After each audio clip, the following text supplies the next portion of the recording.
Now let's say, let's just pretend like the United Nations does take total control. Hopefully they never will, but they could. Bad things happen. So if they ever take total control, by the way, I'll mention it later, by the way, our current President Trump is one of the main stalwarts against that type of thing happening. Of course, our mainstream media, who basically are socialist media, they're entirely bought by the socialist system, and so they try and destroy him at every chance. What I call the alphabet channels: ABC, NBC, CBS, CNN, MSNBC, PBS. They all are attempting to destroy Trump, and maybe they will. So the conservative Christians, and really all Americans, have Fox channel. And unfortunately, Fox is not a broadcast channel, so you have to have cable to see the Fox News on that. And then there are websites, Breitbart, Drudge website, and of course you can watch Fox News on the internet. So if you want to see the real news, I just recommend finding the Fox News and reading the Breitbart, reading Matt Drudge.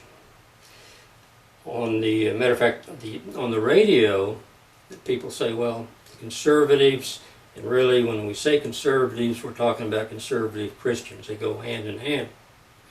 But the conservatives pretty much own the radio. You got Rush Limbaugh, Mark Levin, which is a great conservative, and he comes on, well, in our area, he comes on at 7 p.m. every night. So look for Mark Levin on the radio, and I think you'll really like him. He's gaining millions and millions of listeners, you know, at a very fast rate.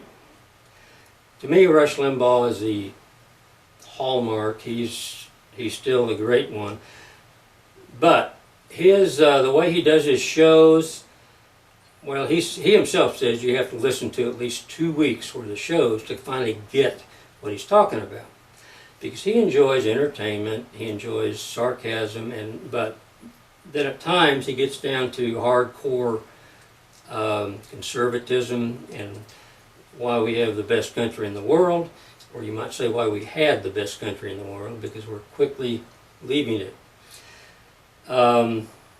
Okay, so let me get back to, so Levin, Limbaugh, and there are a bunch of good conservatives. Cunningham, I think, and a bunch of good, Sean Hannity's on the radio and on Fox News.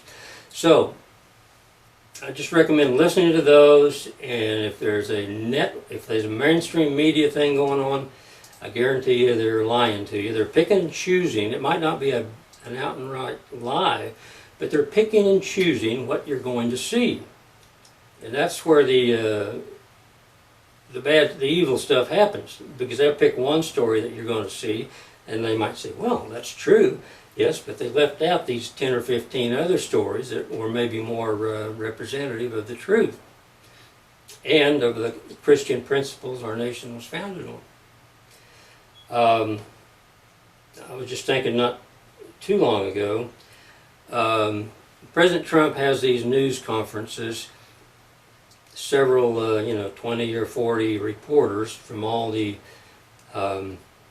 alphabet networks, and then one from Fox News or whatever. How many of these, let's say there's 40 of them, how many of those do you think are Republicans? I would be willing to bet that, possibly except for the Fox guy, that none of them are Republicans. So that kind of gives you a clue as to where they're coming from. And by the way, it's easy to check. It's public record. Any person, wherever they vote, you can, the county or what party they're registered with, you can find out easily. So why didn't someone back in the D.C. area check that out? List all these news people and find out what party they're registered with, and seemed like that should be kind of a good news, something to say on Fox News. I mean, it seemed like a good point. And that's also true of PBS. People think, oh gosh, PBS has these wonderful shows like Nova and Nature, and yes, they're wonderful. But the point is, their news staff is decidedly leftist. And here again, they have taken polls of some of the people that work at PBS, and virtually every one of them, like 99%, are Democrats. So they have their worldview, which is global socialism, which is really communism, which I'll get into later. So what do you expect them to put out on PBS? It's always going to be slanted. And they say, well, we've got Nova, we've got Nature, but the problem is, why can't they have their own network? Why can't they pay and have advertising like all the networks do? We've got the wonderful History Channel. We don't support it with public funds. We have these, we've got hundreds of channels. None of them are supported by public funds. So why does PBS have to suck the funds out of the public? In other words, why would you, as a conservative, as a Democrat, as a Republican, as a Christian, why should you have to pay your tax money to support this junk? So that's all Republicans have ever asked, and of course the liberals, the Democrats try and spin it, and they say, oh, they hate PBS. No, it's very simple. Just don't use our money, don't use our tax money, and PBS will, I guarantee you, it will survive just fine. But it will be a network where they have advertisements at every 15 minutes or 30 minutes.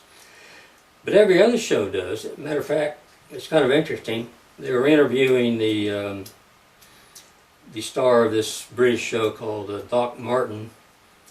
Can't remember his name right offhand, but anyway, it's Martin. But anyway, he was talking and how much he enjoyed the series. Very good series, by the way, Doc Martin, about a doctor who's afraid of blood and a very, very awkward guy.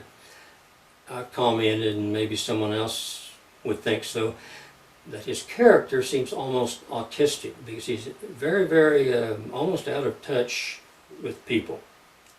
But that's his character, but anyway, it's a good show.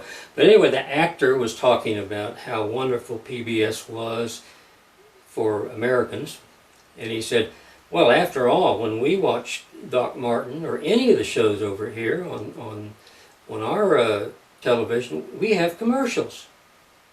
So anyway, where the shows are produced, they have commercials. In other words, it's not a national, it's not a network paid for by taxpayers. So it's so why do we have to? So the New World Order, which I put up there, that's basically what it is. It's geared towards global socialism, which if you study even a little bit, you'll see that it's global communism, the variety of Mao Zedong, Red China, and Trotsky, and others. How are they different? How is how is Stalin communism different than, quote, Mao Zedong or Trotsky communism? Well, at one point, Stalin decided, the original theory of communism is that they have to take over the entire world, and then magically our chains will fall away and we'll magically start helping each other with no incentive because we're just good people down deep. And that's totally contrary and wrong according to the truth, which is Christian doctrine. People are not good down deep. They're going to be selfish. So anyway, that was the original idea of Marx and Engels when they wrote the Communist Manifesto. And Lenin was really, really thrilled with it when he read it, so he tried to install it in the Soviet Union. And so around 1917 or 18, they had the Bolshevik Revolution, and then communism, quote, communism was begun. But right at the last minute, when they were setting stuff up, quote, to have a perfect government, the bad guy took over, the bad guy being Stalin. Okay? And frankly, how do you prevent that? When you're building a government, how do you prevent some guy like Stalin that took over with just maybe a couple of hundred people, and then anyone that objected, he had him murdered, of course. How do you prevent that? In other words, how are we ever going to have communism as a global government? It's just a totally silly idea.